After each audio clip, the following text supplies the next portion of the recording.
Welcome to HailState.com. I'm Bob Carskadon. This is someone who I probably don't need to tell you who it is, but just to be safe, Mississippi State head baseball coach John Cohen. And coach, today Mississippi State was announced, according to Collegiate Baseball, #2 signing class in the country. Wanted to talk to you a little bit about that. That's obviously a very great honor. I was going to say high ranking, but you know, the 2 is actually technically a low number, but we still say high ranking. Either way, congratulations on that. Is this, you know, just looking at it in these last few years, obviously recruited very well and brought in a lot of good players.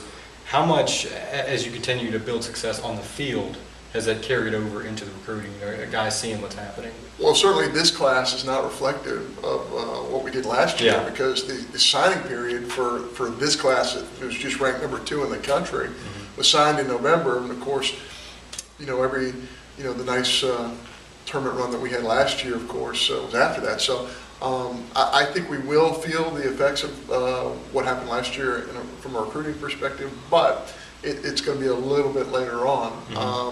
But it's hard to go from a lot higher, you know, the #2, and certainly there's so many great teams in our league and around the country that recruit at a high level. You know, it's an opinion. You really won't know until several years how great this class is that just stepped on campus. We really like the group a whole lot.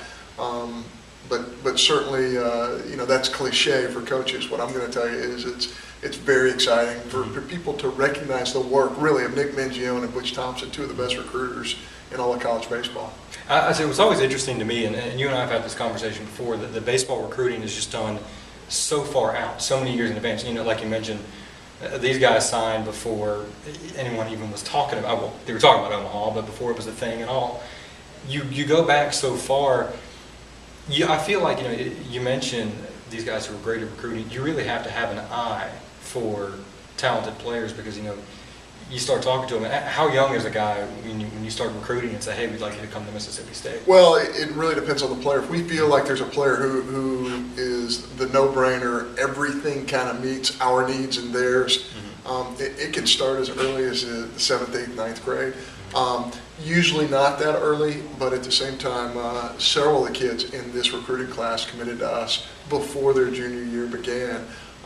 So I think that's important, but certainly there is an eye for that, and Coach Mangione and Coach Thompson do a great job with that. But more than anything else, it's just grind work. You know, I think you realize you see these guys with a phone hooked to their ear a huge portion of the time, and that's what they're doing. Yeah. You know, our kids will ask us sometimes, Coach, I see you're on the phone, you know, what are you doing? Well, I'm trying to get the next Hunter Renfro. I'm trying to get the, exactly. You know, the next whoever, Chris Stratton. That's what we do, and it's a huge portion of what we do. You know, we can't overcome in a 2-year, 3-year period what the players experienced for the previous 18 years, and that's why the recruiting process is just so important to everything we do. I'd say, you know, I got a list here of some of the big guys. 2 pitchers in particular I think people are really excited about: Paul Young, Dakota Hudson. Can you tell me a little bit about them? And I know obviously you've had really great success with pitchers the last several years. Well, I think this is a pitching-rich class, and certainly Paul Young is somebody that we got late. He pitched in the Junior College World Series, just pitched very well. Had a really difficult decision. You know, do I go to college? Do I sign a professional contract? And thank goodness he chose Mississippi State. But certainly very talented young man with a great arm. And, you know, you mentioned Dakota. Another kid who really probably fits into a 3rd to 5th round if he's signable going into it. But really wanted to go to college, and I think that pushed him back a little bit. And that happens to so many of these kids, not only at Mississippi State, but a lot of other places. Really excited about these guys. You know, certainly an Austin Sexton, who did not even get to pitch his senior year of high school, but he is a young man who's been outstanding as a fresh arm. We feel like he has very high pitch ability as well. So there's a lot of people on that list that we feel like are going to be great players in our program. I know Reed Humphrey's one of the big names as well, infielder. It seems like a guy can come in, and you never know if they're ready to contribute immediately, but a big-time player at some point is sort of what people are expecting. Absolutely. You know, Tyler Moore's younger brother, just a great family, great people. Again, you're not really just recruiting the player, you're recruiting the whole family. And you know, Tyler's been so supportive. Really wish he had hung on for his senior year at Mississippi State, but obviously, you know, he has been so productive at the major league level, and certainly we feel like Reed's going to be a great player.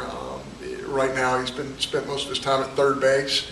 We're going to do whatever we can to get him his bat and line up as quickly as we can at Mississippi State. But certainly a lot of tools to work with. I think he's 13, 14 months off of Tommy John surgery, so that's coming back. We're working at a slower pace to make sure he's ready to go. But yeah, I think one of the really good players to come out of the state of Mississippi. Well, I tell you what, I would regret it if I didn't ask you at least. October 4th, fall ball gets going.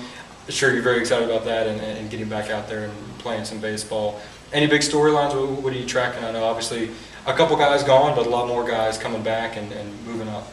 You know, certainly one of the issues we're going to have to figure out this fall is who's our best shortstop. I think, you know, obviously we felt like Adam was one of the best shortstops in college baseball last year. Absolutely. So do you move Hurdle over? You know, obviously Hahn had a great summer. Britton had a great summer. You know, we've had some nice additions to our program from a recruiting standpoint as well. So the shortstop position is going to be an issue, and you know, you're going to have to fill a void behind the plate. You know, what Nick Amorati did and Slaughter did over the last 2 years. You had two seniors together who really formed a nice unit.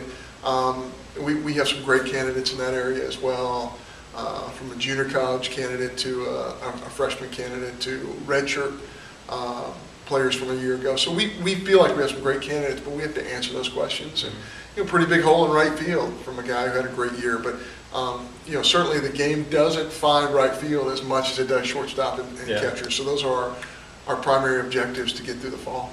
Well, hey, again, October 4th, getting going, and it's #2 recruiting class or signing class in the country. Congrats on that. Thanks for hanging out, and thank y'all for hanging out here at HailState.com.